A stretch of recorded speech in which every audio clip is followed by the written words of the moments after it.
अजितदादांना घेऊन हे विमान फ्लाय करत होतं व्हीव्हीआयपी, म्हणजे ज्यांना Z security, Z plus security आहे अशा व्यक्तीला हे विमान घेऊन चाललं होतं. विमान उडत असताना जर तिथं व्हिजिबिलिटीचा इश्यू असेल नसेल तरी त्या पायलटला 2 स्टेशन द्यावं लागतात.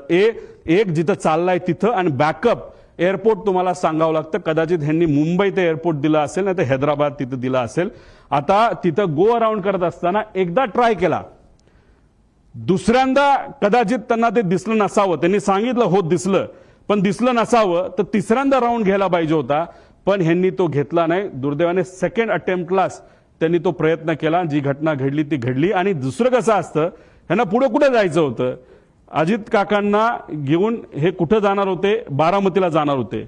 आणि बारामतीवरनं हे कुठं जाणार होते, शमशाबाद ते पटना, तिथं कोणतरी व्यक्तीला तिथं घेऊन जाणं. म्हणजे ह्यांना घाई होती, नाही बाबा जायचंच आहे, नाही तर 10 लाख रुपये आपलं जे भाडं आहे ते त्याच्यामध्ये बुडू शकतं. आपण पुण्याला गेलो तर हे भाडं आपण बारामतीला पोहोचू शकलो नाही, तेही पैसे आपल्याला मिळणार नाही. म्हणून कुठंतरी या कंपनीकडनं या पायलटवर प्रेशर होतं, असंही आपल्याला त्या ठिकाणी बोलता येईल. आता दुसरं स्टॉल वॉर्निंग सिस्टम, म्हणजे याच्यामध्ये एखादं विमान स्टॉल होण्यापूर्वी आपल्याला एक अंदाज येतो, काही ती गडबड त्याच्यामध्ये होते. हे विमान स्मार्ट विमान असतं आणि ह्याच्यातली ही जी काय स्टॉल वॉर्निंग सिस्टम आहे, आमचा प्रॉपर इंटेल आहे. आमचं काही लोकांशी तिथं बोलणं झालंय, फक्त त्यांनी सांगितलं आमचं कृपा करून तुम्ही नाव नका सांगू, आमच्या नोकऱ्या तिथं जातील. त्यांची चर्चा अशी, जे विमान अजित काकांना घेऊन तिथं ते ऍक्सिडेंट झालं त्याच्यामध्ये ही जी स्टॉल वॉर्निंग सिस्टम ती बंद होती. ती बंद असल्यामुळे काही गोष्टी आपल्याला आधीच कळल्या नाही आणि त्यामुळे ती घटना त्या ठिकाणी घडली असावी असं काही तज्ज्ञांचं तिथं मत आहे. आणि हेवी बेस मेंटेनन्स केलं कुणी, ह्याच्यासाठी आम्ही हे पुरावे त्या ठिकाणी मागतोय. पीटीटी, पुश टू टॉक, म्हणजे तुमची वॉकी टॉकी असते, आपण बटन दाबतो, आपण बोलतो, पलीकडचं ऐकतो, तसं विमानामध्ये पीटीटी असतं. हे पीटीटी जेव्हा चालू होतं तेव्हा कॉकपिटमध्ये बटन दाबल्यानंतर जे जे काय चालू असतं, जसं की आता मी पोहोचतोय, आता लँड होतोय, मी पुढे तुम्हाला ट्रान्सक्रिप्ट दाखवेल, तर ते सगळं कळतं. तर जेव्हा मेन पायलट हा जर कपूर असेल तर पाठक ज्या पायलट होत्या ह्या को पायलट होत्या. को पायलट जनरली ते इंटरॅक्शन करतात एटीसीची. तेव्हा ती पीटीटी त्यांनी दाबलं होतं, तेव्हा त्या वातावरणामध्ये ते जेव्हा शेवटचं वाक्य ओ शिट होतं तेव्हा सुद्धा, त्याच्या आधी सुद्धा त्या विमानामध्ये कुठंच ही वॉर्निंग सिस्टीमचा आवाज येत नव्हता. पीटीटी दाबून सुद्धा शुकशुकाट होता, म्हणजे ही सिस्टम तिथं बंद होती असं आमचं त्या ठिकाणी म्हणणं आहे. आणि त्यासाठी जे एटीसीचं रेकॉर्डिंग आहे ते तुम्ही चेक केलं, पीटीटी दाबल्यानंतर त्याच्यामध्ये कुठेही ते वॉर्निंग तिथं आल्या नाहीत. आणि ब्लॅक बॉक्स जेव्हा रिकव्हर केला जाईल त्यानंतर आपल्याला बऱ्याच गोष्टी या बाबतीतला कळतील. आता दुसरा विषय असा आहे की हा व्हिडिओ तुम्ही ऐका, मग तुम्हाला त्या ठिकाणी मी सांगतो. आमच्या गावातनं उतरताना आमच्या गावात एक मंदिर आहे, त्या मंदिराच्या कळसाला सुद्धा टेकायची काही लोकांना शक्यता.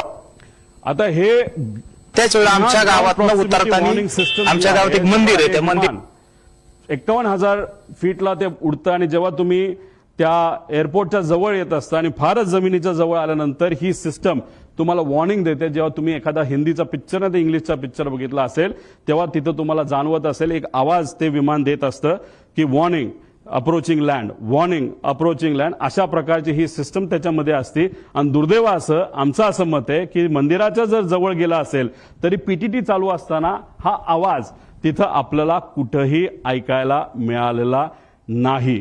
आणि हे सगळं संभाषण हे एटीसी वर त्या ठिकाणी झालेलं आपण बघू शकतो. ते रेकॉर्डिंग तुम्ही बघितलं, आमच्याकडे त्याचा एक प्रिंट आहे आणि ती प्रिंट हे सरकारला सुद्धा त्या ठिकाणी दिली गेली आहे. ते पुरावा आमच्याकडे आहे, त्याच्यामध्ये कुठंच. आणि आम्ही जेव्हा काही लोकांशी बोललो तेव्हा त्यांच्याकडनं सुद्धा आम्हाला कळालं की अशा पद्धतीने आम्हाला कुठंच काही हे ऐकू आलं नाही. त्यामुळे ही जी सिस्टम आहे ती सुद्धा बंद होती, आता खराब झाली होती. आता ह्याच्यामध्ये व्हीएसआर संदर्भातले काही प्रश्न की हेवी बेस मेंटेनन्स हा कुठं केला जातो हे आपल्याला माहिती घ्यावं लागेल. या देशामध्ये 2च एमआरओ आहेत. एक मुंबईच्या आसपास आहे, प्रफुल्ल पटेल साहेबांची मालकी त्या एमआरओची असं आम्हाला त्या ठिकाणी कळतं. आणि दुसरं कुठे दिल्ली साईडला त्या ठिकाणी आहे. पण हे एमआरओ आहे. पण ह्या कंपनीकडे एक वेगळा एमआरओ होतो असं म्हणतात. ते स्वतःच्या कंपनीच्या माध्यमातून ही सगळी 27 विमानं ते मेंटेन त्या ठिकाणी करत होते. मग त्यांच्याकडे एक्सपर्ट होते का? जसं तुमच्या कंपनीमध्ये म्हणजे तुम्ही सगळे वेगळ्या वेगळ्या चॅनलचे असला तरी जर 5च चॅनल असतील तर हा रिपोर्टर जास्तीत जास्त या 5 मध्येच कुठेतरी जाणार आहे. मग तिथून नोकरी निघाली की परत 5 मध्ये दुसरीकडे जाणार आहे.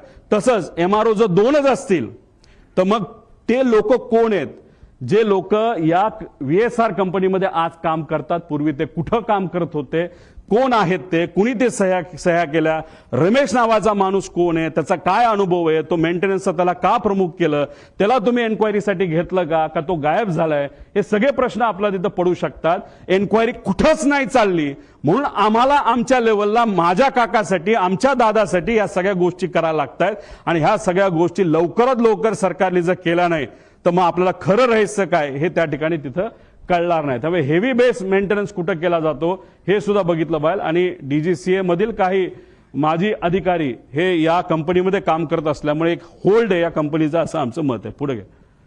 आता VSR संदर्भात गंभीर बाबी आणि बारामती अपघातात आलेला, आता याच्यामध्ये VSRची एक सवय आहे जी आम्हाला कळली, आणि हे जोपर्यंत CCTV आपण बघणार नाही तोपर्यंत आपल्याला कळणार नाही. तर हे लोक काय करायचे नाही तर करतात, तर हे कॅन असतात विमानाचे, जसं दादा ज्या विमानामध्ये बसलेले, मागे मी म्हणलो होतो बॅग ठेवायची जागा, आणि दादा खूप जास्त लांब जाणार नव्हते, त्यामुळे ह्यांना एक सवय त्यांच्याच एका अधिकाऱ्याने आणि पायलटली मला सांगितलंय, आम्ही कॅन एक्स्ट्रा इल्लीगल आहे, DGCA अलाव करत नाही. आम्ही एक्स्ट्रा कॅन 50-50 लिटरचे हे 8 ठेवत असायचो, म्हणजे जिथं कुठं लँड होईल तिथं एखादा छोटासा टँकर आणून पैसे देण्यापेक्षा तेच जर आम्ही पेट्रोल ओतलं तर आम्ही सेफ राहू शकतो, असं एका माझी पायलटली ज्यांनी VSR मध्ये काम केलं असं आम्हाला तिथं सांगितलंय. त्यामुळे जिथं कुठं गेल्या वर्षभरात VSRची विमानं उतरली तिथला CCTV कॅमेरा टेक ऑफच्या आधी आणि मेंटेनन्सच्या आधी हा बघितलाच पाहिजे, आणि ह्या गोष्टी खऱ्यात का हे कुठेतरी आपण समजून घेतलं पाहिजे. आणि जर हे खरं असेल तर विमानामध्ये जर पेट्रोल इल्लीगली एका कॅन मध्ये ठेवलं तर ते विमानासाठी बॉम्ब सारखंच असतं, असं आमचं त्या ठिकाणी मत आहे. पुढे आता याच्यामध्ये VSR संदर्भात गंभीर बाबी आहेत, आणि काय कोणाला बघितलं पाहिजे, ह्यात क्लिअरन्स इंजिनियरला पकडलं पाहिजे, त्याशी चर्चा केली पाहिजे, क्वालिटी इंजिनियरशी बोललं गेलं पाहिजे, मेंटेनन्स इंजिनियरशी त्याच्यामध्ये बोललं पाहिजे. आणि हे सर्व नियमाचं उल्लंघन जर या कंपनीकडनं त्या ठिकाणी झालं पाहिजे तर या व्यक्तीवर कारवाई होणं आणि मनुष्यबळाचा गुन्हा या कंपनीच्या मालकांवर होणं अतिशय महत्वाचं आहे, असं आमचं त्या ठिकाणी मत आहे. त्यानंतर EASA ने कंपनीला TCO परवाना सुरक्षेच्या कारणामुळे जर कॅन्सल केला असेल तर त्याला काही ना काहीतरी कारण आहे. आणि असं आहे की हे EASA ही जी युरोपियन कंपनी त्यांनी ऑलरेडी एक कॉपी DGCA ला पाठवलेली आहे. त्यामुळे DGCA ला मला विचारायचं आहे की ही कॉपी तुमच्याकडे येऊन सुद्धा, तुमच्याकडे ती दिल्या गेल्यानंतर सुद्धा तुम्ही VSR ला का ऑपरेटिंग टर्म्स मध्ये ठेवलं, का त्याचा तुम्ही परवाना रद्द नाही केला, असा प्रश्न एक पुतण्या ज्याला काकाला त्या ठिकाणी घालवलेला आहे त्याचा, त्या पुतण्याचा आणि एका कार्यकर्त्याचा त्या ठिकाणी आमचा प्रश्न आहे. आणि एवढं मोठं घात असून सुद्धा आता सुद्धा मुख्यमंत्री आणि दुसरे उपमुख्यमंत्री आणि बाकी नेते अजून सुद्धा VSR कंपनीच्या माध्यमातून ट्रॅव्हल करतायत, विमानातून त्या ठिकाणी ते जात आहेत, हे अतिशय घातक आहे. त्यामुळे या बाबतीची नोंद सरकारने तिथं घेणं फार महत्वाचं आहे. आता तुम्ही म्हणाल हे जे आहे हे काय आहे, एक ग्रुप असतो, सर्व मंत्र्यांकडे 2 ग्रुप असतात, ते ग्रुपचं नाव ते वेगवेगळे ठेवू शकतात, पण एक साई एव्हिएशन नावाची कंपनी आहे, एरो नावाची कंपनी आहे. आता इथं मी GR तुम्हाला दिल्यानंतर तुम्हाला लागलं तर आम्ही तिथं देऊ. या कंपनीने अलोकेट केलेला 2 हँडलिंग कंपनी आहेत. मग या 2 कंपन्या खालचे जे ऑपरेटर आहेत VSR सारखे यांच्याशी संवाद साधून कुठलं विमान कधी अवेलेबल आहे, मंत्र्यांना कधी बाहेर याबद्दलची माहिती त्या ठिकाणी ती दिली जाते. मग त्या ग्रुपमध्ये कोण असतं तर त्या मंत्र्यांचे सगळे PA, ऑफिशियल PA आणि जे कोणी प्रोग्राम बनवतात ते PA, ते अधिकारी त्या ग्रुपमध्ये असतात. आणि त्याच्याच बरोबर आपले जे संचालय आहे ह्याचं महाराष्ट्राचं विमानांचं, तिथले ते डायरेक्टर आहेत, ऑफिशियल IAS अधिकारी नाही तर त्या लेवलचा एक अधिकारी त्या ग्रुपमध्ये असतो. त्या ग्रुपमध्ये टाकलं जातं की उद्या जसं 27 जानेवारी 2026 ला 8 वाजता मुंबई ते बारामती अजित पवारांना जायचं असं ग्रुपमध्ये. आणि एरोचा टाइम होता 1 ते 15, हे साईसाठी होतं 16 ते 31 तारखेपर्यंत. एरोच्या ग्रुपमध्ये हा मेसेज टाकला. हे कोण, क्रिस्टोफर नावाचा जो कुणी तिथला मॅनेजर आहे का ओनर आहे, त्यांनी टाकलं नोटेड सर. तो झालं 7:13 आणि 7:14 संध्याकाळी. म्हणजे जे काही लोक म्हणतात दादा हे विमानाने जाणारच होते, हे प्री प्लॅन्ड होतं असं अजिबात नाही.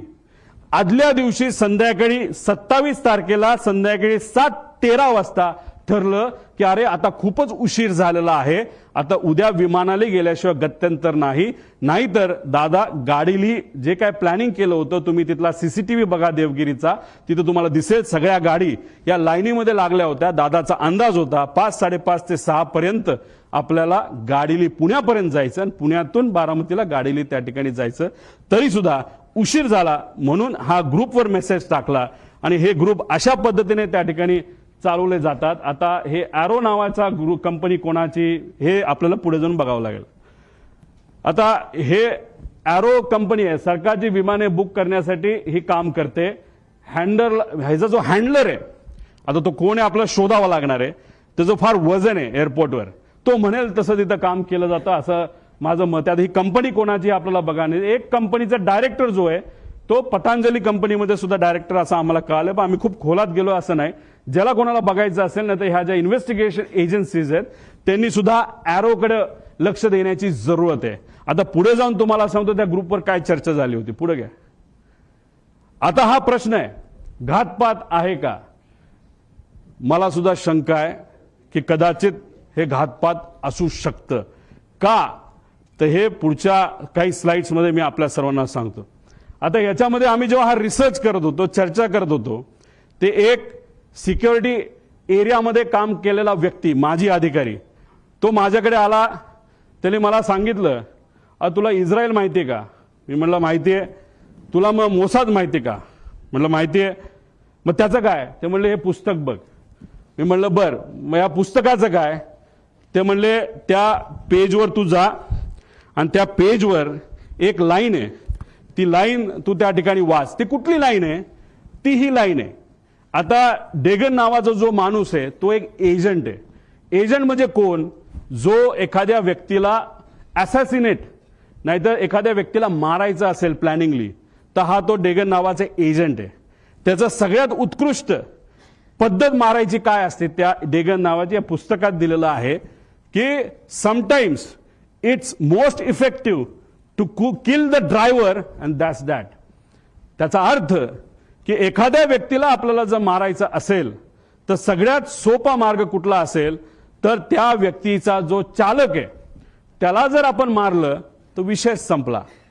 आता गाडीत असेल तर ड्रायव्हर, मोटरसायकलला असेल तर रायडर आणि विमानात असेल तर पायलट, असं म्हणायला काय हरकत आहे. पुढं आता घातपात, आता ही राज्यभरात चर्चा आहे. ह्याच्या खोलात जावं लागेल, ह्याच्या डिटेलमध्ये जाऊन माहिती घ्यावी लागेल, रिसर्च करावं लागेल.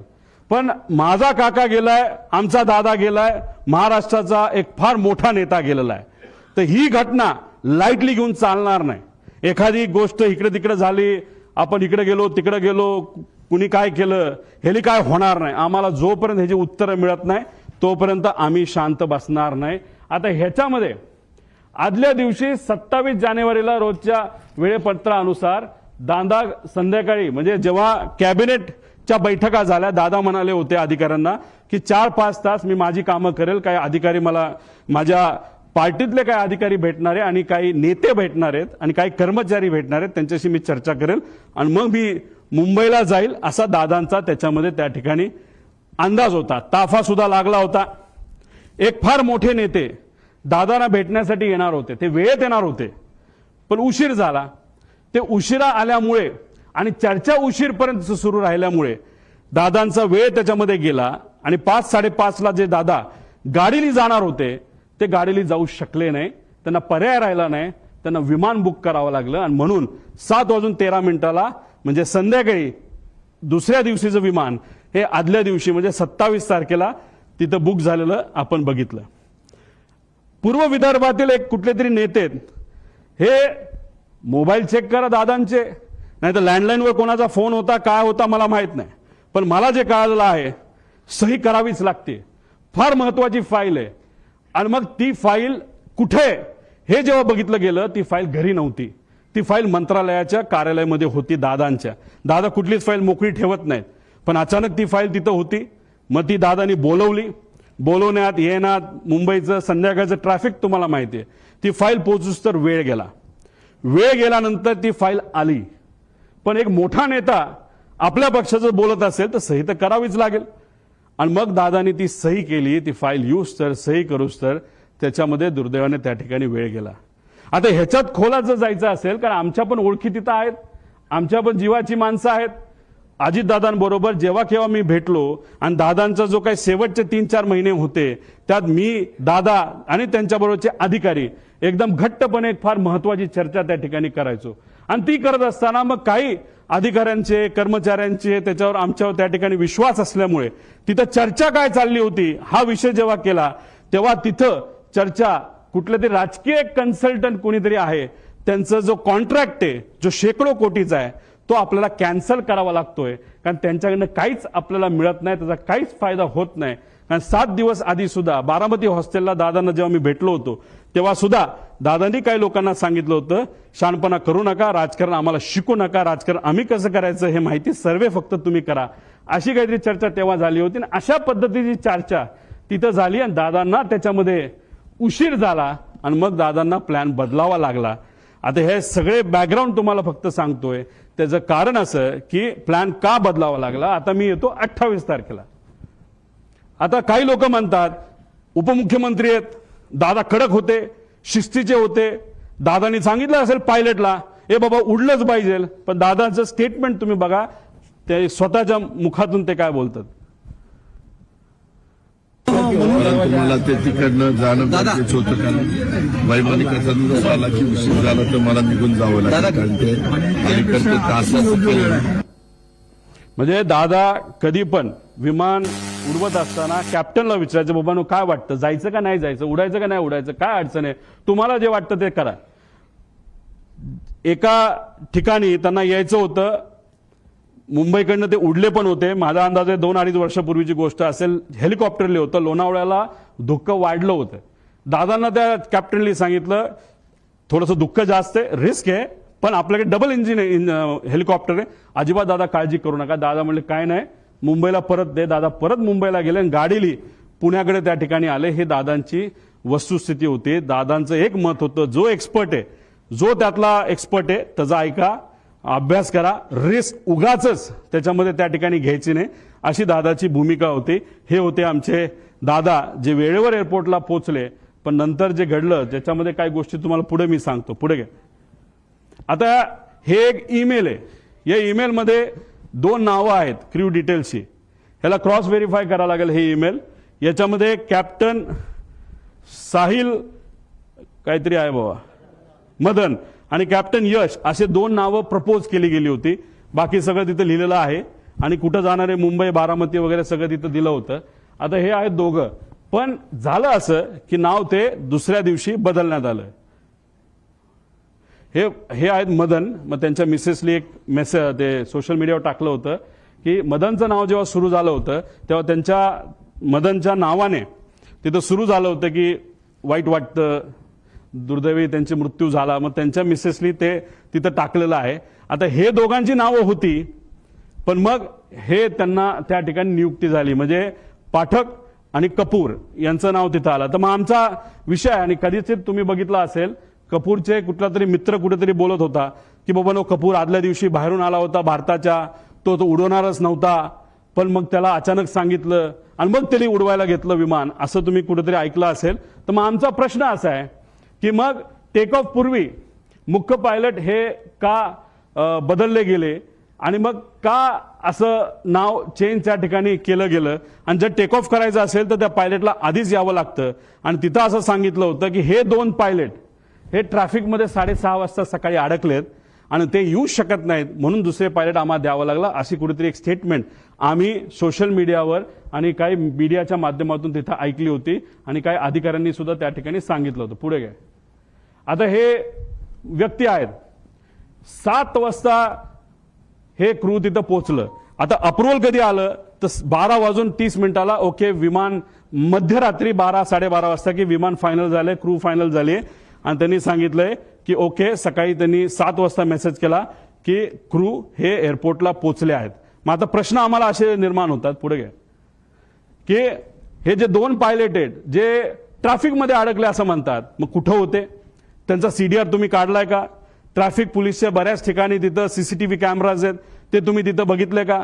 मग हे 2 ट्रॅफिकमध्ये अडकले, तर मग हे 2 काय एअरपोर्टलाच राहायला होते का?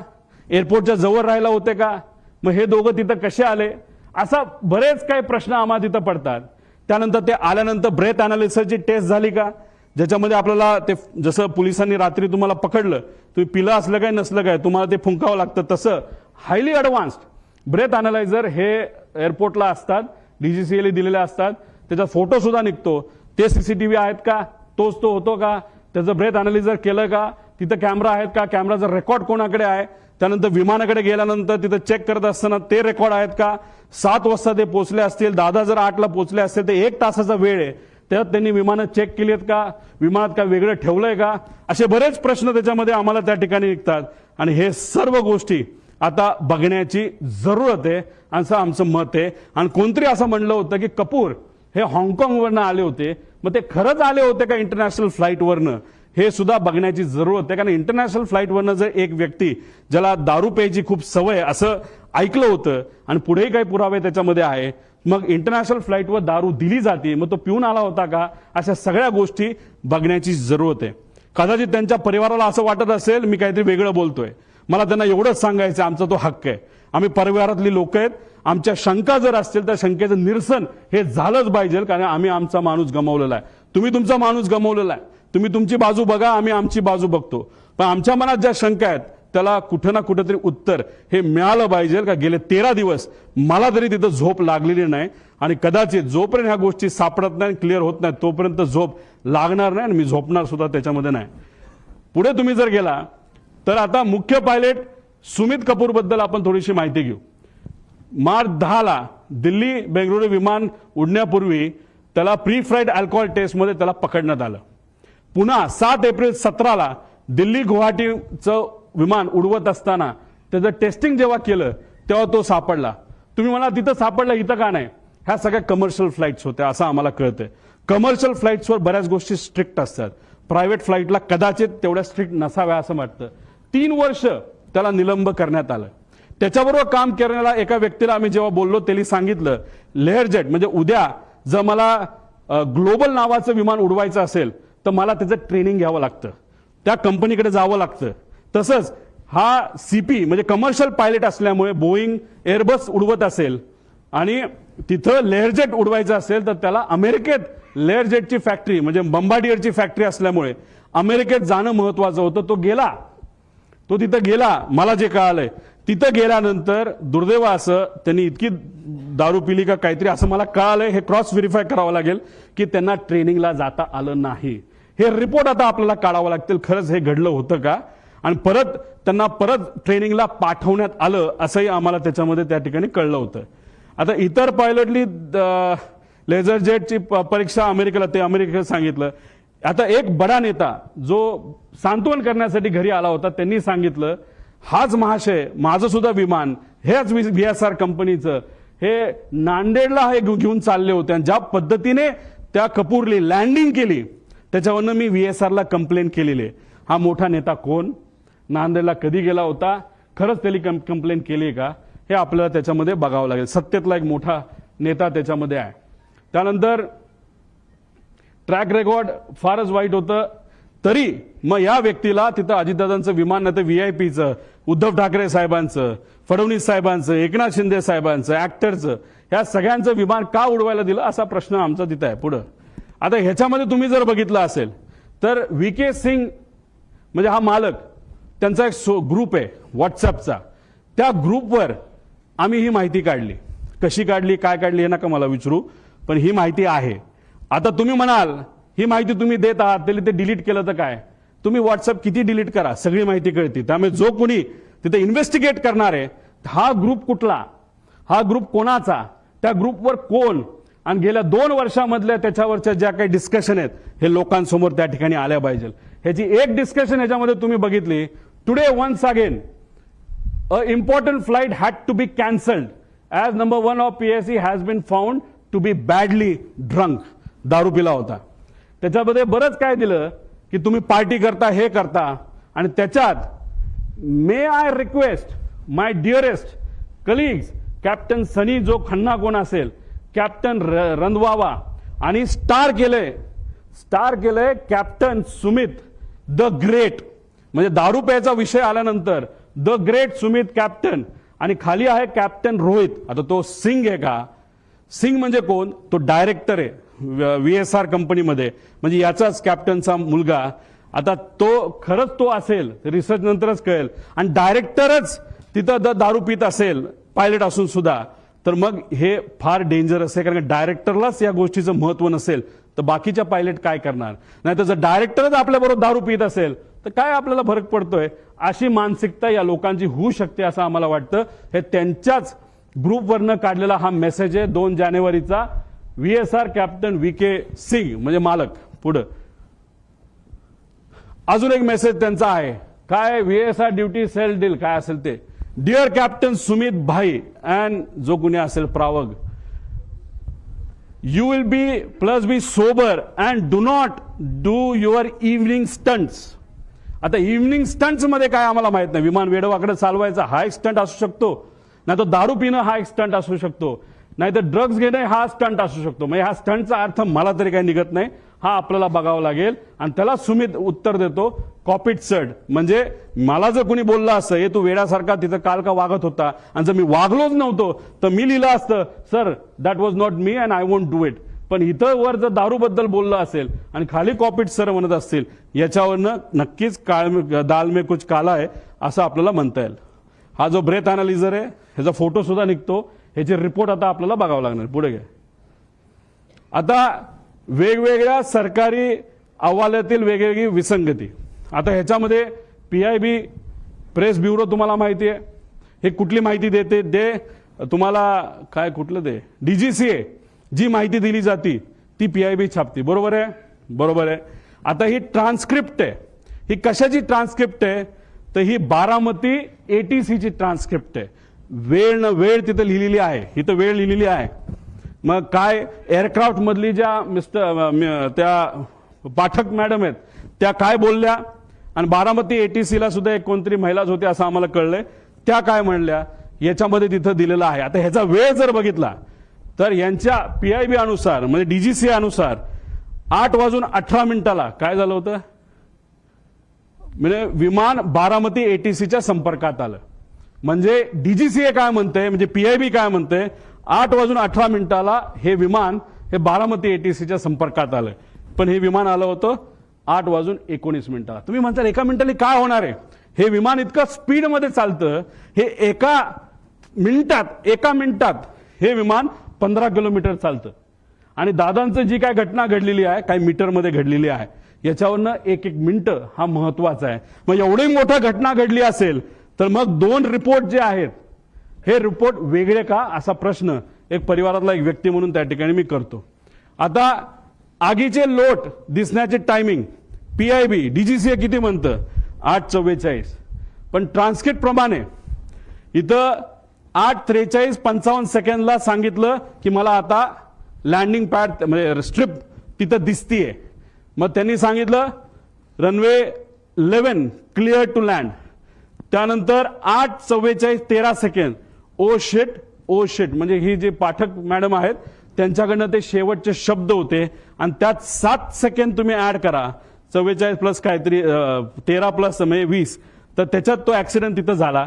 म्हणजे हे टायमिंग आणि हे टायमिंग जर इथं 20 सेकंद तुम्ही ऍड केले, म्हणजे 13 + 7 20.20 म्हणजे 20 सेकंडचा याच्यामध्ये फरक आहे.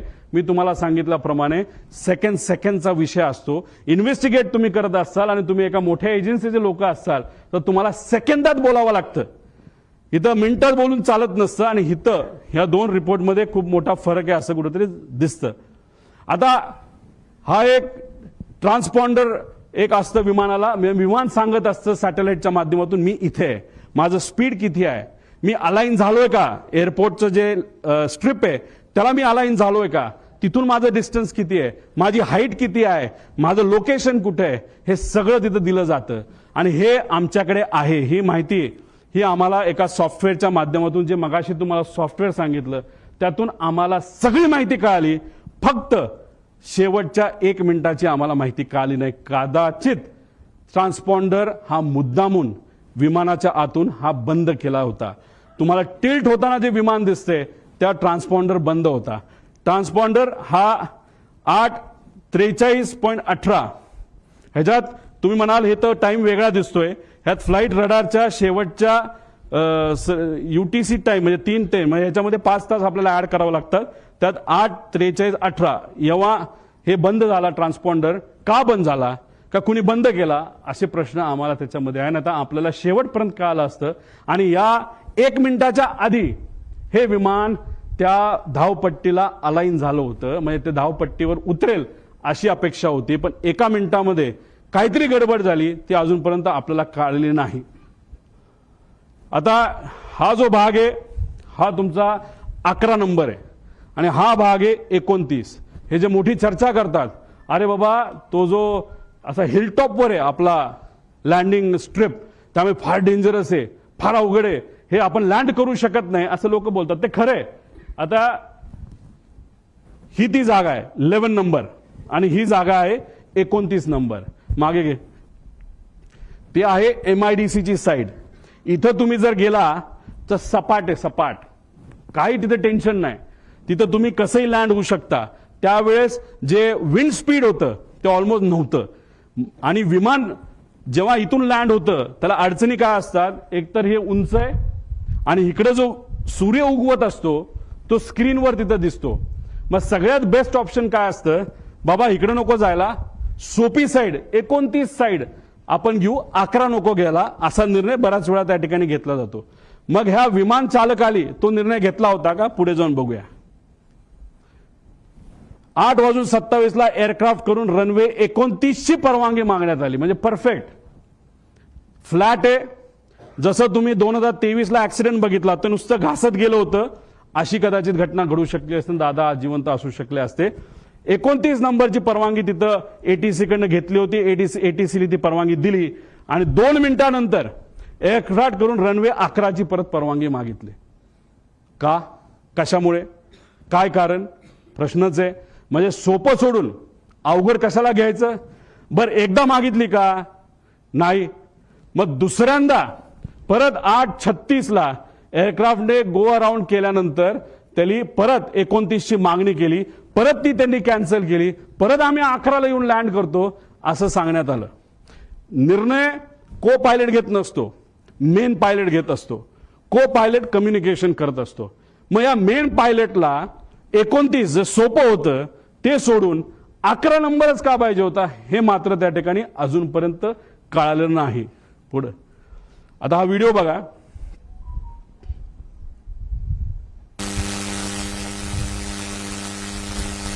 थोडं मागे या. ही लांबून तुम्हाला दिसत असेल हे धुक्क आहे, विजिबिलिटी हा प्रॉब्लेम होता. मागे या बाजूला थोडंसं तुम्ही जर बघितलं तर एक लाईन दिसते आणि नंतर ब्लास्ट दिसतो. थोडंसं डिटेलमध्ये बघा. एक लाईन आली, पडली, स्फोट झाला. ती लाईन काय आहे, ती आग आहे का, हे सुद्धा बघण्याचे कारण आहे. हे आपल्याला बघावं लागेल. ते काय अजूनपर्यंत कळलं नाही. ही विजिबिलिटी आहे. जो रनवे आहे, रनवेच्या जवळ तिथं ट्रायल केली जाते, नाही तर ट्रेनिंग केलं जातं म्हणून तिथं काही कॅमेरा ठेवले, त्या कॅमेरातला हे व्हिज्युअल आपल्या सगळ्यांना त्या ठिकाणी बघता येईल. पुढे घ्या. आता ह्याच्यामध्ये हे आहे व्हिज्युअल फ्लाईट रूल्स. हे रूल काय सांगतं, आता मी सुद्धा हेलिकॉप्टर जेव्हा जातो तेव्हा मला विचारावं लागतं टेक ऑफ किती वाजता करायचा. मग टेक ऑफ किती वाजता करायचा कोण परमिशन देतं, ATC. का परमिशन देतं, धुक्क असेल आणि 1500च्या खाली जर विजिबिलिटी असेल तर मला परवानगी मिळत नाही. मला परवानगी हेलिकॉप्टरला 1500च्या पुढे असा अंदाज त्या ठिकाणी आहे. मग मी विचारलं विमानाला काय परवानगी आहे. विमानाला स्ट्रिक्ट रूल आहेत. कोणाचे आहेत, DGCA चे रूल्स आहेत, व्हिज्युअल फ्लाईट रूल्स, की 5000 मीटरची जोपर्यंत विजिबिलिटी येत नाही तोपर्यंत विमान उडवायचंच नाही. म्हणजे लँडिंग सोडा, टेक ऑफ सुद्धा तुम्ही करू शकत नाही, असे आदेश त्या ठिकाणी तिथे दिले होते. आता तुम्हाला मला विचारायचंय की 8:30 वाजता विजिबिलिटी 3 किलोमीटरची होती. बघा 8:31 आणि 11 सेकंडला visibility is 3 kilometre as of now. कुणी सांगितलं, बारामती ATC. आता इथं ही जी कोणी व्यक्ती आहे हँडलर एरोचा, तो काय म्हणतो, captain checking visibility at Baramati 7:03 all okay sir. 7:10 म्हणजे काय, व्हिजिबिलिटी इज ओके. मग आता अॅरोला पकडायला काय कारण आहे? अॅरोली खोटी माहिती का दिली? साधा प्रश्न आहे. 8:30 वाजता जर व्हिजिबिलिटी 3 किलोमीटर असेल तर सकाळच्या वेळेस 7 वाजता व्हिजिबिलिटी कमी असेल का जास्त असेल? धुक्क जास्तच असेल ना. मग हा महाशय 7:10 म्हणतो ऑल ओके सर, म्हणजे visibility is okay, okay to take off. म्हणजे ह्या व्यक्तीने सुद्धा ऑफिसमध्ये जिथं डायरेक्टर, महाराष्ट्राचा डायरेक्टर एव्हिएशनचा ज्या ग्रुपमध्ये, त्या ग्रुपमध्ये हे महाशय म्हणतात all okay, visibility is fine, okay to take off. आणि ही गोष्ट बघितल्यानंतर आमचे दादा विमानात बसले आणि मग तिथं जे काय घटना त्या ठिकाणी घडली. मग अॅरोला पण जबाबदार धरायला काय कारण आहे? धरायलाच पाहिजे. त्यामुळे हे सगळे विषय आहेत. त्यामुळे इथं मोठा रूलचा डिफिशिएट आहे. मग या पायलटला माहित होतं व्हिजिबिलिटी नाही, तरी तो हिरोगिरी करायला का गेला? मुद्दामून गेला का? त्याच्यावर कुठलं प्रेशर होतं का? का वेगळंच काय कारण आहे? आणि कदाचित त्याच्या मनामध्ये ही घटना घडवायचीच होती अशी होते का? असे प्रश्न आम्हाला तिथं उद्भवतात. पुढच्या काय गोष्टी बघितल्यानंतर तुम्हाला त्या गोष्टी खऱ्या वाटतील. पुढे घे.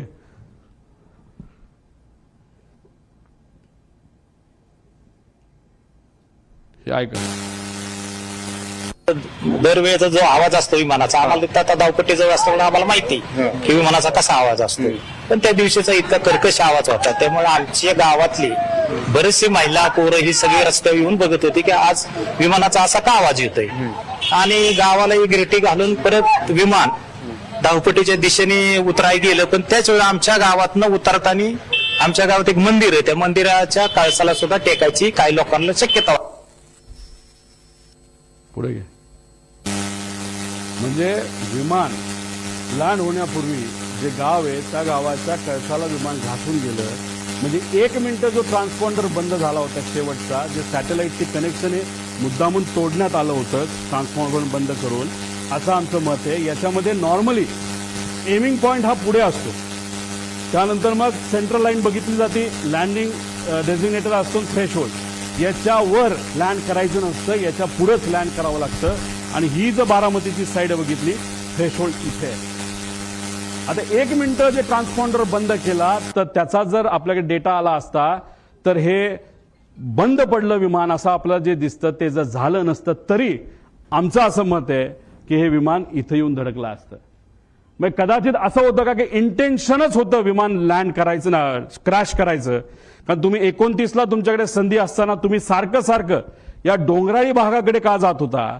आणि जर तुम्ही एवढ्या लो आला होता, मग कुठंतरी तुम्ही जर ते तिथं बंद पडलं नसतं, नाही तर ते एका बाजूला गेलं नसतं, तर तसंही ते जाऊन विमान तिथं धडकू शकलं असतं, असं आम्हाला त्या ठिकाणी भीती आहे. नाही तर आम्हाला त्याबद्दलची त्या ठिकाणी शंका आहे. म्हणजे थ्रेशोल्डच्या खाली म्हणजे हे अनेक असे प्रश्न, म्हणजे एमिंग पॉइंट हा तो तिथली शेवटची बाजू म्हणजे डोंगराळी बाजूच एमिंग पॉइंट होतं का, असा प्रश्न त्याच्यामध्ये आहे. आणि त्याच्यातच तो पॉइंट समोर येत असताना कदाचित असंही होऊ शकतं, जेव्हा पाठकाला ते कळालं, त्या ज्या मॅडम होत्या त्यांनी कदाचित मग विमान एका बाजूला ओढण्याचा प्रयत्न केला. काय हे जोपर्यंत ब्लॅक बॉक्स आपल्याला मिळत नाही, जोपर्यंत आपल्याला कम्युनिकेशन त्या कॉकपिटमध्ये काय झालं हे जोपर्यंत कळत नाही, जोपर्यंत इक्विपमेंट मुवमेंट तिथे कळत नाही, तोपर्यंत ह्या गोष्टी आपल्याला कळणार नाही. त्यामुळे ह्या गोष्टींकडे खऱ्या अर्थाने लक्ष देण्याची जरूरत आहे. पुढे आता ह्याच्यामध्ये आपण जर बघितलं तर तुम्ही सुद्धा गाडी चालवत बाहेर जावा, एखादं कुत्रं मध्ये आलं, माणूस मध्ये आला आणि तुम्हाला माहिती आहे आता तुमचा ऍक्सिडेंट होणार आहे, कितीही तुम्ही शांत असला तरी तुम्ही एखादी शिवी द्याल, तुम्ही चिडाल, तुम्ही त्या रागवून बघाल, काहीतरी तुम्ही कराल. आता याच्यामध्ये आपल्यासारखं म्हणजे सामान्य लोकांसारखं कुणी रिॲक्ट केलं? जेव्हा 8:43:55 फील्ड इन साईड जेव्हा पाठक मॅडम त्या ठिकाणी बोलल्या, तेव्हा तिथं 8:44:13 म्हणजे जेव्हा ते टिल्ट झालं तेव्हा मॅडम म्हणाल्या होत्या ओ शेट ओ शेट. हे त्यांचं रिॲक्शन आहे, हे त्या मॅडमचं रिॲक्शन आहे, को पायलटचं रिॲक्शन आहे. पण या पुऱ्या 5 मिनिटांमध्ये जेव्हा तो पीटीटी दाबला गेला होता, त्या पीटीटीत जेव्हा दाबलं जातं तेव्हा फक्त को पायलटचा आवाज येत नसतो, पायलटचाही आवाज येत असतो. पायलट जर गाणं गात असेल, काय सुंदर सिनरी आहे, काय झाडं आहेत, काय झुडपं आहेत, असं पायलट बोलला तरी त्या पीटीटी मध्ये तो आवाज रेकॉर्ड होतो. आम्हाला जे कळलंय त्या मेन पायलटचा आवाज कुठेही तिथं येत नव्हता. मग पायलट झोपला होता का डोज ऑफ झाला होता का वेगळंच काहीतरी झालं होतं का मुद्दामून त्याच्या मनामध्ये एक निश्चय त्याचा होता की आता आपल्याला हे विमान काही झालं तरी जमिनीवरच त्या ठिकाणी घेऊन जायचं आणि ऍक्सिडेंटच घडवायचा, असे अनेक प्रश्न निर्माण होतात. त्यामुळे ब्लॅक बॉक्समधून माहिती आणणं हे महत्वाचं आहे. ही नॅचरल रिॲक्शन होती, ओ शिट. तिथं मेडे मेडे बोलावं लागतं, पण मेडे मेडे बोलण्याची सुद्धा मानसिकता त्या मॅडमची नव्हती. का? कारण का त्यांना या गोष्टीचं कदाचित काहीच माहित नव्हतं. जेव्हा विमान हाताबाहेर गेलं, नाहीतर तिथं एक सर्किट ब्रेकर नावाचा एक बटन असतं, ते जर बटन बंद केलं तर विमानाच्या सगळ्या गोष्टी बंद होतात आणि विमान ज्या पद्धतीने एखादी बाटली आपण असं फेकू त्या पद्धतीने ते तिथं पडतं, जे तिथं पडताना आपण सगळ्यांनी बघितलेलं आहे. आणि त्यानंतर 11 सेकंद नाही तर 8 सेकंद नंतर हे क्रॅश झालेलं आहे. म्हणजे 8 सेकंदाचा त्याच्यामध्ये गॅप आहे. बटन जेव्हा शिफ्ट केलं गेलं तेव्हाच त्या पाठक मॅडमला, ज्या तज्ज्ञ होत्या पायलटच्या, आणि एक गोष्ट तुम्ही समजून घ्या, माझ्या माहितीनुसार हे क्रॉस व्हेरीफाय करावं लागेल, हे कपूर 16,000 तास दिसत असले तरी पाठक मॅडम ज्या 1600 तासाचं त्यांचं फ्लाइंग आहे ते फक्त लेअर जेटवर झालं होतं. आणि हे जे आहे आपले कपूर यांचं फ्लाइंग हे वेगळ्या वेगळ्या विमानात झालं होतं. त्यांचा अनुभव कदाचित लेअर जेटवर या पाठक मॅडमपेक्षा कमी होता. आणि ते कॅप्टन इन कमांड जेव्हा कमर्शियल एअरलाईन मध्ये होते तेव्हा कॅप्टन इन कमांड ते नव्हते. नजीकच्याच काळामध्ये कॅप्टन इन कमांड ते झाले होते, असं कुठंतरी शंका, नाही तर काही प्रमाणात काही लोकांकडनं माहिती आम्हाला आलेली आहे. त्याची माहिती घेऊन त्या डिटेलमध्ये जाणं हे अतिशय महत्वाचं आहे. त्यामुळे दादांचा दौरा का बदलला? विमानाची वेळ बदलली गेली का? पायलट खरंच बदलले का? का बदलले? असे काही प्रश्न आहेत. मग त्यानंतर केंद्रीय विमान मंत्रालयाचा अहवाल आलाय का, एटीसी ट्रान्सक्रिप्ट, आणि या अहवालामध्ये का त्याच्यामध्ये डिस्परन्सी आली, का त्याच्यामध्ये फरक आलेला आहे, मधील वेळेची विसंगती का आली, पायलट रडारचा 1 मिनिट आधीच ते जो ट्रान्सपॉन्डर आहे तो का बंद झाला, का बंद केला गेला, व्हिजिबिलिटी कमी असताना सुद्धा टेक ऑफ का झालं, जर टेक ऑफ पुण्याचं एअरपोर्ट बॅकअप पकडून केलं असेल तर लँड करण्याचा प्रयत्न का तिथं झाला, असा आमचा प्रश्न आहे. रनवे 29 अवेलेबल असताना, सेफ असताना, फ्लॅट असताना, कुठलंच टेन्शन तिथं नसताना, तिथं सूर्याचा पण त्रास नसताना सारखं सारखं मला रनवे 11च पाहिजे असं का त्या ठिकाणी सांगण्यात आलं? आधीच विमान कमी उंचीवर आणले गेले होते का? त्यानंतर शेवटच्या काही मिनिटात पायलट काहीच, जो मेन पायलट आहे, एवढी घटना जमीन जवळ येते, विमान टिल्ट होतंय, तिथं बंद पडतंय विमान, तरी तुम्ही काहीच बोलत नाही. याचा अर्थ काय? तर याचा अर्थ जर काढायला गेलं तर मी सामान्य परिवारातला एक व्यक्ती म्हणून, नाही तर सामान्य व्यक्ती ज्याचं टेक्निकल बॅकग्राऊंड कुठलंच नाही, मला असं वाटतं की हा अपघात नाही, हा 100% त्याच्यामध्ये घात असू शकतो. आणि हीच माहिती आम्हाला सगळ्या इन्व्हेस्टिगेशन एजन्सीजकडनं पाहिजे. पण मग इन्व्हेस्टिगेशन एजन्सी, सरकारी एजन्सी हे योग्य पद्धतीने काम करू शकतं का? करू शकतं. पण लोकांच्या मनामध्ये शंका आहे. काही दिवसांपूर्वी माजी अधिकारी ज्यांनी अजितदादांवरच टीका केली होती, त्या अधिकाऱ्याने सुद्धा सांगितलं की ठीक आहे, दादांचं माझं एवढं चांगलं नव्हतं, पण मग एन्क्वायरी करत असताना जर सरकारीच एजन्सी करणार असेल तर त्यांना जसं पाहिजे तसंच ते एन्क्वायरी करू शकतात. म्हणून आमचं परिवाराचं आणि कार्यकर्ता म्हणून आणि दादा हे आमचे नेते म्हणून आम्हाला ज्या काही शंका आहेत त्या शंका ह्या एक्सटर्नल एजन्सीकडनं त्या ठिकाणी घेणं अतिशय महत्वाचं आहे. ज्या नावं मी पुढे जाऊन तिथं आपल्याला सांग, BEA bureau of enquiry and analysis for civil aviation France ही एक चांगली कंपनी आहे. त्यानंतर AAIB UK ही दुसरी एक चांगली कंपनी आहे. नॅशनल ट्रान्सपोर्टेशन सेफ्टी बोर्ड, कारण का ही कंपनी बंबार्डियर ही कॅनेडियन कंपनी आहे, पण हे विमान मॅन्युफॅक्चर अमेरिकेत झालंय. अमेरिकात जे कुठलं विमान मॅन्युफॅक्चर होतं त्याचं इन्व्हेस्टिगेशन ही एजन्सी अमेरिकेची तिथं करते. त्यामुळे या तिघीपैकी ज्या कुठल्या चांगली आहे, नाहीतर त्यातल्या 2 एजन्सीकडे हे काम तिथं देण्यात आलं. सरकार करायचं करू द्या, आमचा त्यांच्यावर काही विश्वास नाही असं नाही, पण त्यांनाही करू, पण ही बॅकअप अशा एजन्सी त्याच्यामध्ये असणं आमच्या सर्वांसाठी अतिशय महत्वाचं आहे असं माझं मत आहे. एक स्लाइड आधी. आता ह्याच्यामध्ये आपण जर बघितलं तर फॉरेन्सिकची जी टीम आहे ती टीम दुर्दैवाने उशिरा आली. ती का उशिरा आली? त्यांनी खरंच आतापर्यंत काय केलं?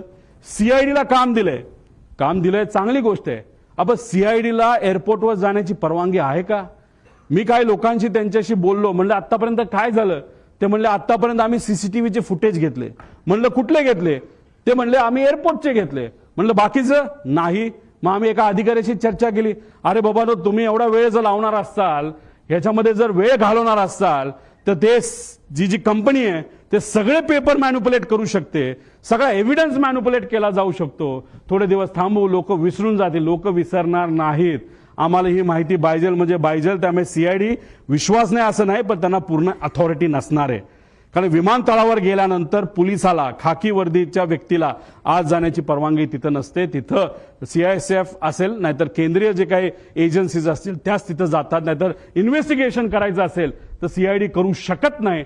करू शकतं, कपॅसिटी आहे, पण ते कुठलं तर क्रिमिनल म्हणजे कुठं खून झाला, कुठं काय झालं. पण हा विषय हा एअरपोर्ट अथॉरिटीच्या रिलेटेड आहे. त्यामुळे अशीच एजन्सी द्यावी लागेल जी अनुभवी आहे. एक आपली इंडियाची घ्या आणि बाहेरच्या 2 घ्या, अशी आमच्या सगळ्यांची त्याच्यामध्ये मागणी आहे. पुढं पुढं हे सगळे विषय आहेत. आणि एक महत्वाचा विषय तुम्हाला सांगतो की जेव्हा केव्हा तुम्ही पूर्वीच्या दादांचे व्हिडिओज तिथं बघितले असतील, त्या व्हिडिओजमध्ये दादा प्लॅस्टिकची बॉटल घेऊन तिथं काही गोष्टी करताना बघितलं असेल. पाणी पिताना प्लॅस्टिकच्या बॉटलमध्ये पाणी पिताना तुम्ही बघितलं असेल.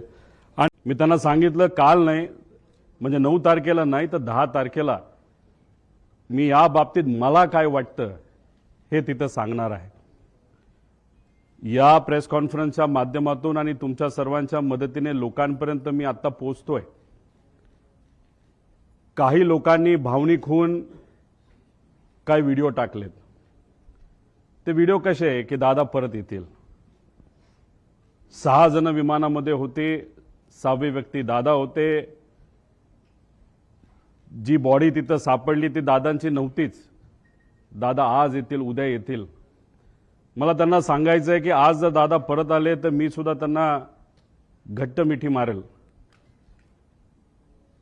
पण ऍक्सिडेंट झाल्यानंतर 6 दिवस दररोज जेव्हा मी उठत होतो तेव्हा मला असं वाटत होतं काहीतरी घाणेरडं स्वप्न मी तिथं बघितलेलं आहे की दादांचा ऍक्सिडेंट झाला आणि ते फक्त स्वप्नच होतं आणि खऱ्या अर्थाने ही गोष्ट घडली नाही असं कुठेतरी मला तिथं वाटत होतं. कधीपर्यंत जेव्हा दादांचा एक स्वेटर तो सुद्धा जळलेला, त्यांची चप्पल, त्यांचं घड्याळ जे दररोज ते घालायचे आणि ते घड्याळ दादा कधी पण त्यांचा जो वेळ असतो ते 15 मिनिटं पुढे ठेवायचे. 9 वाजलं त्या घड्याळात वाजले होते आणि ते जळलेलं घड्याळ बंद पडलेलं तिथं मी बघितलं. आणि जे कोणी तिथं बघत होते त्यांच्या डोळ्यात अक्षरशः अश्रू होतं. कोणी निशब्द झाले होते, कोणाला काहीच बोलता येत नव्हतं. त्यामुळे मला सर्व लोकांना एवढंच सांगायचं आहे की जी घटना झाली नाही, जे दादांना झालं नाही आपल्या सर्वांना वाटतं तसं नसून ही घटना झाली आहे. आणि आज दादा आपल्यामध्ये नसले तरी सुद्धा विचाराने ते आपल्या सर्वांबरोबर आहेत. ते हे एक प्रेझेंटेशन इथं मी तुमच्या सर्वांसाठी केलेलं आहे. या प्रेझेंटेशनमध्ये मी स्वतः, माझी टीम, मित्र, ज्यांच्या कोणाकडे पर्यंत मी पोचू शकलो त्यांच्याकडनं जी माहिती आम्हाला मिळाली ती माहिती या प्रेझेंटेशनच्या माध्यमातून आपल्या सर्वांपर्यंत आणण्याचा प्रामाणिकपणे प्रयत्न केलेला आहे. काही लोक म्हणतील ही कुठून आणली, कशी आणली. ही आम्ही आणली आहे. अजितदादांच्या प्रेमापोटी ही माहिती आम्ही गोळा केलेली आहे. मी सरकारमध्ये नाही, आम्ही सरकारमध्ये नसलो तरी जे काही जमलं, कारण का शेवटी दादा असतील, साहेब असतील, आम्हा सर्वांना एवढंच सांगितलेलं आहे की प्रयत्न करत राहावा. आणि तो प्रयत्न या प्रेझेंटेशनच्या माध्यमातून हाच केलेला आहे की खरं काय घडलं याची माहिती लोकांना पाहिजे, आम्हाला माहिती पाहिजे. म्हणून हा प्रामाणिक असा प्रयत्न तिथं केलेला आहे. माझ्यासारख्या छोट्याशा कार्यकर्त्याला जर एवढं जमत असेल तर मला असं वाटतं की जर सगळ्या रिसर्च एजन्सी, इन्व्हेस्टिगेशन एजन्सी जर सरकारने नाही तर सरकारमध्ये असणाऱ्या लोकांनी जर लावल्या तर लवकरात लवकर आपल्याला या बाबतीतलं रहस्य त्या ठिकाणी कळू शकतं. सुरुवात करत असताना आता दादांचा मुंबई ते बारामतीचा विमान प्रवास थोडक्यात दिलेला आहे. 210 किलोमीटर विमानाचं अंतर त्यांना तिथं कव्हर करायचं होतं. 27 मिनिटं त्यांना त्या ठिकाणी लागणार होती. आणि विमान कुठलं होतं तर VSR ही एक कंपनी ऑपरेटर त्यांचं त्या ठिकाणी ते होतं. लेअर जेट नावाचा एक ब्रँड आहे, बंबार्डियर नावाची एक कंपनी आहे कॅनडाची, पण हे विमान हे अमेरिकेमध्ये त्या ठिकाणी बनलं आहे. पुढं आता याबद्दल विमानाबद्दल बोलायचं झालं, बंबार्डियर एरोस्पेस 2010ला हे विमान बनलेलं आहे. लेअर जेट 45 हे विमानाचं टाईप आहे. खूप फास्ट विमान असतं, 51,000 फूट उंचीवर हे विमान त्या ठिकाणी ट्रॅव्हल करतं. बाकीचे जर विमानं आपण बघितले त्याच्यामध्ये कुठली काय असू दे तर ते विमानं हे 41,000च्या आसपास त्या ठिकाणी असतात. आता हे विमान लेअरजेट 45 असं त्या ठिकाणी दिसतं. त्याचे इंटरनल पार्ट हे मी तुम्हाला इथं दाखवले. अंदाजे अजूनपर्यंत आम्हाला कळलेलं नाही. अंदाजे या बाजूला म्हणजे लेफ्ट साईडला दादा इथे कुठंतरी त्या ठिकाणी बसले असावे. या सेक्शन मध्ये आपल्या बॅगा नाहीतर अतिरिक्त जो काय आपल्या बरोबर सामान असतं हे सामान या भागामध्ये त्या ठिकाणी ठेवलं जातं. इथं पेट्रोल म्हणजे ह्या पेट्रोलच्या टाक्या आहेत असं आपल्याला समजायला काय हरकत नाही. बाकी डिटेल जर कोणाला पाहिजे असतं तर हे डिटेलमध्ये इथं दिलेलं आहे. आता या VSR कंपनीची माहिती मला आपल्या सर्वांना द्यायची. याच्यामध्ये विजय कुमार सिंग, त्यानंतर सीमा रिमी सिंग हे दोघं याच्यामध्ये पार्टनर आहेत. आणि विस्टा सेल्स प्रायव्हेट लिमिटेड नावाची एक कंपनी आहे. 2 डिरेक्टर विजय कुमार सिंग आणि रोहित सिंग. विजय आणि रोहित हा विजयचा मुलगा आहे. रोहित सिंग बद्दल मी पुढे 2-3 स्लाइड पुढे त्या ठिकाणी आपल्या सर्वांना माहिती देतो. याच्यामध्ये जर बघितलं तर हे 3 शेअर होल्डर इथं दिसतात. पण या खोलामध्ये जर गेलो विस्टा सेल्स प्रायव्हेट लिमिटेडमध्ये 27 वेगवेगळे शेअर होल्डर आहेत. ह्याच्यात जर खूप खोलात आपण गेलो तर कोणाची कंपनी आहे, कोण तिथं शेअर होल्डर आहे, विमान कोणाचे हे तिथं आपल्या सर्वांना कळेल. पण याच्या खोलामध्ये तिथं आम्ही जात नाही. त्या पद्धतीची माहिती आमच्यापर्यंत आहे. पण अजून खोलात जाऊन जर उद्या जाऊन लागलं तर ती माहिती आपल्या सर्वांना आम्ही देऊ शकतो. त्यानंतर या कंपनीकडनं या कंपनीचं म्हणजे VSRचं तसं बघितलं तर लेअर जेटच्या बाबतीत त्यांची मोनोपोली आहे या देशामध्ये. सगळ्यात जास्त लेअर जेटचे विमानं जर कोणाकडे असतील तर ते VSR नावाच्या कंपनीकडनं विजय कुमार सिंग एक छोट्या कंपनीमध्ये काम करायचे. पण नंतर कष्ट केले असतील नाहीतर काय बऱ्याच काय गोष्टी झाल्या असतील, त्यांनी स्वतःची VSR नावाची ही कंपनी तिथं सुरू केलेली आहे. पुढे आता अपघाताच्या दिवसाची टाइमलाईन जर आपण बघितली तर 7:02 तिथं जो क्रू असतो म्हणजे पायलट अटेंडंट हे सगळे तिथं 7:02 तिथं पोहोचले. कॅप्टननी चेक केलं बारामती एअरपोर्टला, तिथं फोन केला असेल, माहिती घेतली असेल, ATCशी बोलणं झालं असेल, बाबा तिथं विजिबिलिटी आहे का असा प्रश्न तिथं केल्यानंतर तिथं ऑल ओके 7:10 सांगण्यात आलं. 7:17 दीपक जाधव विदीप जाधव जे त्यांचे PSO होते दादांचे हे तिथं पोहोचले होते. 7:50 दादा विमानतळाकडे पोहोचले. 7:56 विमान मुंबई विमानतळ रडारच्या संपर्कात आलं. ही मुंबईच्या ATCला सांगितलं आता आम्ही टेक ऑफ करायला तयार आहे. 8:10 आणि 51 सेकंदला हे टेक ऑफ झालं. तुम्ही म्हणताल या बाजूला काय, या बाजूला काय आहे याची माहिती थोड्या वेळानंतर मी आपल्या सर्वांना देतो. पण ही माहिती अतिशय महत्त्वाची आहे. एका ग्रुप चॅटची ही माहिती आहे आणि त्या ग्रुप चॅटवर खूप काय आपल्याला पुढे जाऊन कळणार आहे.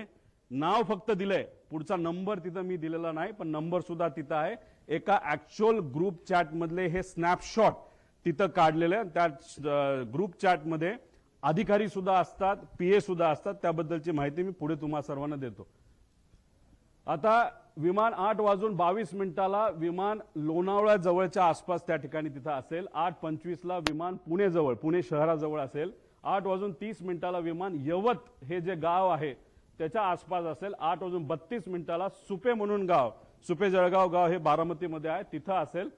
8:43 ते 8:45 दरम्यान दुर्दैवी घटना, खरंच जी घटना अतिशय आपल्या डोळ्यांमध्ये पाणी आणते ती घटना या टाइमच्या वेळेस त्या ठिकाणी घडली. 9 वाजता दादा गंभीर जखमी आहेत.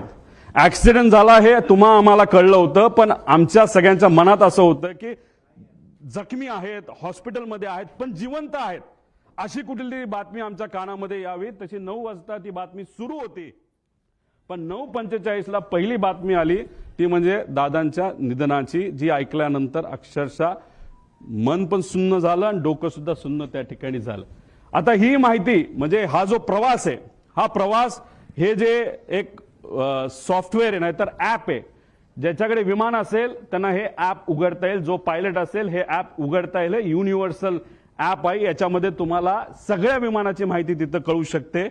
त्याच्यात जर आपण गेलात तर ह्याच्यामध्ये हे किती वर्षापूर्वीचं विमान होतं, तर 16 वर्षापूर्वीचं ही सगळी माहिती असते. ह्याच्या आधी 2 दिवस म्हणजे 26ला आणि 25ला हे विमान कुठं गेलं होतं, मुंबई सुरतला एकदा गेलं, परत सुरत मुंबईला तिथं गेलं. म्हणजे हा जो विमानाचा प्रवास आहे ही घटना घडायच्या आधी तर सुरतला हे विमान तिथं जाऊन आलं होतं. आता हे महाशय म्हणजे हे जे मालक आहेत सिंग यांनी काय स्टेटमेंट दिलं, विमान चांगल्या स्थितीत होते आणि मेंटेन्ड होते, हा सगळ्यात महत्वाचा मुद्दा तिथं आहे. वैमानिक अनुभवी होते, हा दुसरा महत्वाचा मुद्दा त्याच्यामध्ये आहे. अपघात व्हिजिबिलिटी इश्यूमुळे झाल्याची शक्यता आहे, हाही मुद्दा त्याच्यामध्ये त्या ठिकाणी आहे. आता या आमच्या ताई बारामतीच्या आहेत, त्यांचं काय स्टेटमेंट हे थोडंसं तुम्ही ऐकून घ्यावं. गावाकडून आलं होतं, पूर्ण असा विमानाचा आवाज वेगळाच येत होता नेहमी. म्हणजे यांचं आणि तिथं असणारे बरेच काही हे आहेत की त्यांचं असं मत होतं की रोज तिथं जे पायलटला शिकवलं जातं त्याची विमानं रोज ये जा करत असतात. दादांची विमानं बऱ्याच वेळा आलेली आहेत, मोठ्या मोठ्या व्यावसायिकांची विमानं आलेली, पण हे विमान जेव्हा त्या गावाच्या वरून गेलं होतं, एक तर ते जवळून गेलं होतं आणि त्याचा आवाज थोडा वेगळा आला होता. म्हणजे कदाचित मेंटेनन्सचा हा मुद्दा असू शकतो पुढे. आता हा व्हिडिओ तुम्ही डिटेलमध्ये बघा. हा व्हिडिओ एका ग्रामपंचायतीचा व्हिडिओ आहे. हे गोल दाखवलंय, तो जे विमान आलं सरळ झालं, ते तिथं टिल्ट झालं आणि दुर्दैवी 11 सेकंदात ते खाली आपल्या सगळ्यांना पडलेला आणि तो स्फोट झालेला त्या ठिकाणी बघायला मिळाला. म्हणजे हा सगळा सीसीटीव्ही फुटेज हा आपल्या सर्वांना बघायला मिळतो आणि हे झालं, हे सीसीटीव्ही फुटेज आपल्याला मिळालं म्हणून आता आपण सर्वजण चर्चा करू शकतोय. हे सीसीटीव्ही फुटेज आलं नसतं तर जसं इतर प्लेन क्रॅश बद्दल नुसतं मोघमच बोललं जातं तसंच कदाचित या बाबतीत सुद्धा दुर्दैवाने बोललं जाऊ शकलं असतं. पण हा सीसीटीव्ही फुटेज आपल्या सर्वांसाठी अतिशय महत्वाचा आहे. आता याच्यामध्ये आपल्याला प्रश्न काय पडतात, म्हणजे मालक तर बोलून गेला की काय झालं असावं हे असेल, तर ह्याच्यामध्ये विमान काय बिघाड म्हणजे ह्याच्यामध्ये काय बिघाड झाला होता ज्याच्यामुळे ते विमान स्टॉल झालं. स्टॉल झालं म्हणजे बंद पडून ते एका बाजूला त्या ठिकाणी वळलं. तर का ते स्टॉल झालं, असं का झालं? मेकॅनिकल फेल्युअर झाला असेल का? त्यानंतर टेक ऑफ पूर्वी विमान चेक करण्यात आले होते का? आपण कधी गाडी घराच्या बाहेर काढत असताना पेट्रोल आहे का, ऑइल आहे का, ह्या बेसिक गोष्टी बघतो. तसं विमान उडत असताना उडवायच्या आधी त्याच्यामध्ये टेक ऑफ पूर्वी विमानाचं इन्स्पेक्शन एक मेकॅनिकल अधिकारी करत असतो. त्याचं कामच तेवढं असतं की विमान नीट आहे का, सगळ्या केबल लागल्यात का.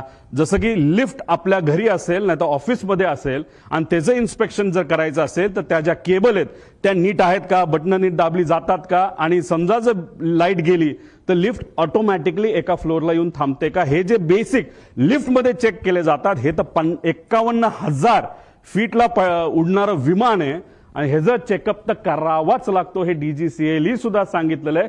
जगातल्या प्रत्येक देशामध्ये हे आपल्याला तिथं फॉलो करावं लागतं. त्यामुळे टेक ऑफ पूर्वी याचं काय चेकअप झालं होतं का? चेक करणारे कर्मचाऱ्यांना आता आपल्याला पकडावं लागणार आहे, बोलावं लागणार आहे, चर्चा करावी लागणार. ते आम्ही करू शकत नाही, पण जी कुठली एजन्सी आता सरकारने दिलेली आहे त्या एजन्सीला तिथं असणारे जे कोणी चेक करणारे कर्मचारी आहेत त्यांच्याशी तिथं आपल्याला बोलावं लागेल.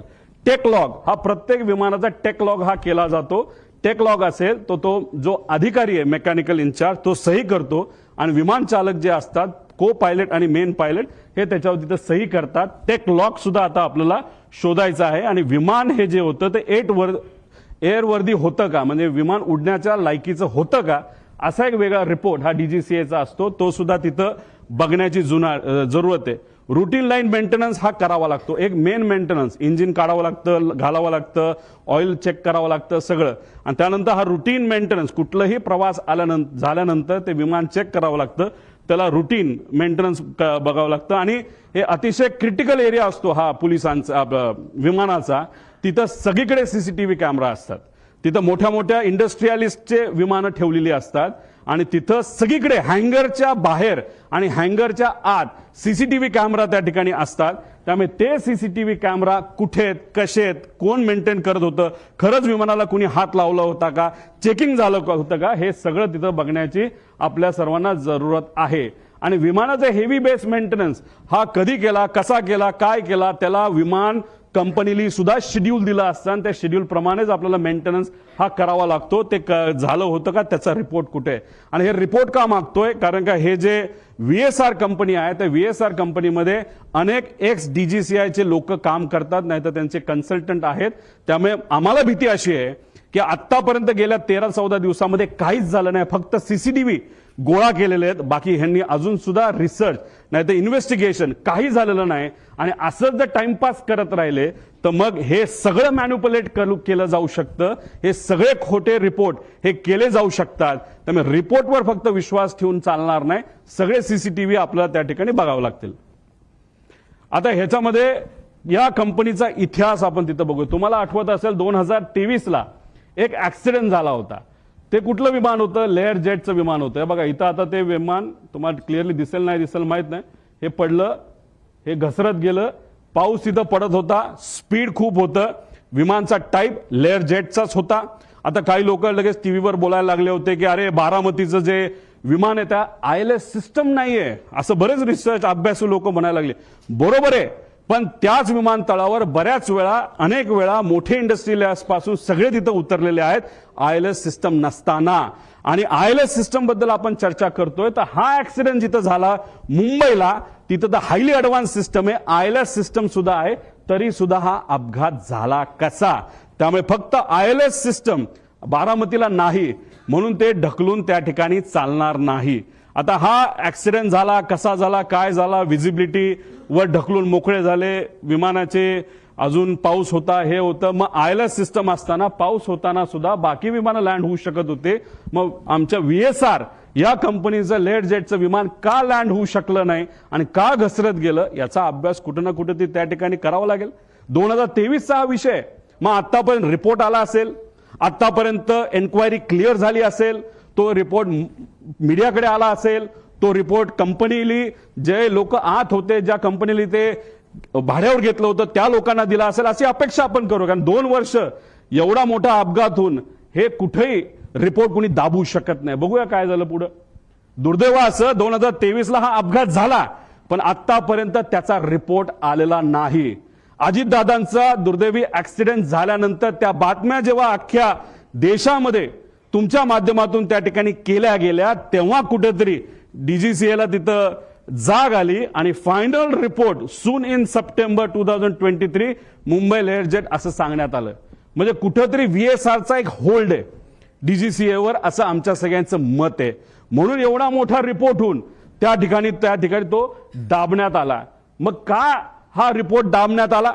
हा रिपोर्ट जर आतापर्यंत आला असता, तो जर सरकारपर्यंत पोहोचला असता तर मग काही गोष्टींमध्ये बदल होऊ शकले असते.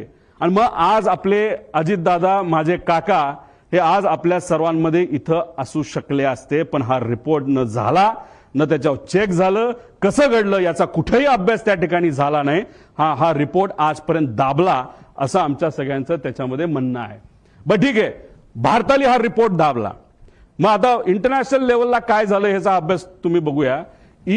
EASA European aviation safety agency ह्यातले काही विमान आहेत, लेगेसी आहे, ग्लोबल आहे, जे विमानं दुबईला पण पोहोचू शकतात, लंडनला सुद्धा पोहोचू शकतात, एवढी मोठी विमान आहेत. तुम्ही बघितलं असेल जेव्हा माझ्या मतदारसंघामध्ये एक फार मोठे क्रिकेटर हे आले होते, एक फार मोठं विमान घेऊन तिथे मी गेलो होतो आणि ते विमान हे लंडनला सुद्धा लँड होतं आणि ते कोणाचं होतं, ते VSRचं होतं. मग हे विमान लंडनला तिथं पोहोचत असेल, नाही तर युरोपमध्ये तिथं जात असेल, जेव्हा ही घटना भारतामध्ये, महाराष्ट्रामध्ये, मुंबईमध्ये घडली 2023ची, त्याची दखल युरोपियन एव्हिएशन सेफ्टी एजन्सीने घेतली आणि एजन्सीने VSRला विचारलं, अरे बाबा तुला TCO थर्ड कंट्री ऑपरेटर म्हणून आम्ही परवानगी दिलेली आहे, तुम्ही आमच्याकडे लँड होऊ शकता, पण ही घटना घडली कशी याचा रिपोर्ट आम्हाला तू दे, सेफ्टी तू करतो काय करतो कशा या बाबतीत आम्हाला थोडी तरी माहिती दे. दुर्दैवाने आतापर्यंत ती माहिती ही या मोठ्या एजन्सीला, या VSR कंपनीला दिलेली नाही. तिथे सुद्धा हे दाबण्यात आलं आणि कुठंतरी काहीतरी गोष्ट लपवण्यात आली आणि त्यांनी सांगितलं लेवल 1 ची त्रुटी असल्याच्या कारणाने EASA कडून VSRचा परवाना रद्द झाला. लेवल 1 म्हणजे काय? सगळ्यात बेसिक सेफ्टी ज्याच्यामुळे ऍक्सिडेंट होऊ शकतो, विमान पडू शकतं, माणूस जाऊ शकतो, याला लेवल 1 ची सेफ्टी त्याच्यामध्ये म्हणतात आणि ते तिथं झालं.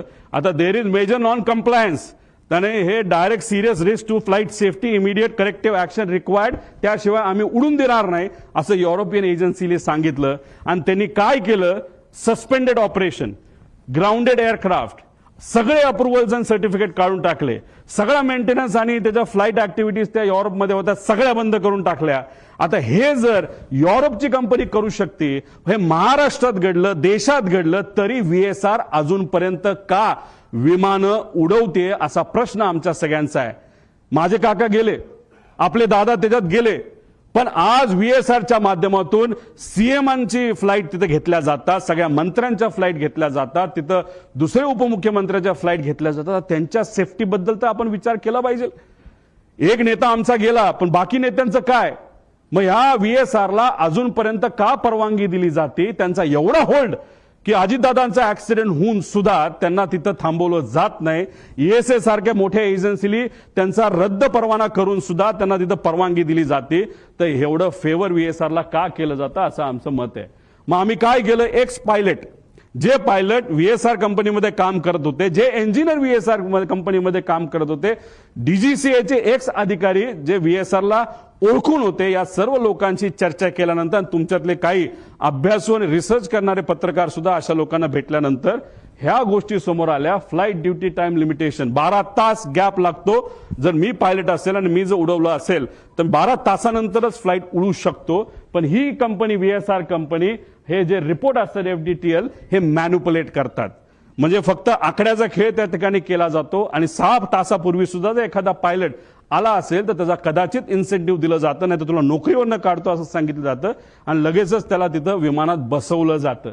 त्यानंतर कॉकपिट व्हॉइस रेकॉर्डिंग, म्हणजे एक असतो ब्लॅक बॉक्स. ब्लॅक बॉक्समध्ये फक्त आवाज स्टोअर होतो असं नाही, आवाजाबरोबर ते जे इक्विपमेंट्स आहे ते कसे बिहेव करत होते, कुठं काय एक्सेलरेशन होतं, स्पीड काय होतं, आपली पोझिशन काय होती, कुठला काटा कुठं होता, हे सगळं ब्लॅक बॉक्समध्ये तिथं येतं. पण नॉर्मली जर आपल्याला कॉकपिट व्हॉइस रेकॉर्डर हे साधे रेकॉर्डर असतात, त्यात कॉकपिटमध्ये काय झालं, संभाषण काय झालं याची माहिती आपल्याला देता येते. VSR मध्ये कॉकपिट व्हॉइस रेकॉर्डर सिस्टम हे बंद ठेवलं जातं. त्यानंतर चेकलिस्ट टेकलॉग हा मेंटेन नीट केला जात नाही, तर मॅन्युपुलेट केला जातो. स्टँडर्ड ऑपरेटिंग प्रोसिजर SOP त्यांचं कुठेही नाही. आणि कॉस्ट कटिंग मध्ये हे महाशय, ही कंपनी अतिशय माहिर आहे. त्याच्यामध्ये मेंटेनन्समध्ये कमतरता दाखवणं, नाही तर कुठलंही विमान, नाही तर हेलिकॉप्टर घ्या, ते हेलिकॉप्टर जर आपल्याला उडवायचं असेल तर त्याच्यामध्ये तास दिले जातात. 2200 तास ब्रँड टू ब्रँड, नाही तर 2500 तास. ते झाल्यानंतर इंजिन चांगलं असलं काही नसलं तर पूर्ण इंजिन 6 कोटी रुपयाचं एखाद्या सिंगल इंजिन हेलिकॉप्टरचं आपल्याला बदलावंच लागतं. तसं इथे असतं. पण या कंपनीकडनं तिथं टायमिंग हे कुठेतरी चेंज केले जातात, मॅन्युपुलेट केले जातात आणि त्यामुळेच कुठेतरी ही घटना घडतात असं आमच्या सगळ्यांचं त्याच्यामध्ये मत आहे. आता गो अराउंड,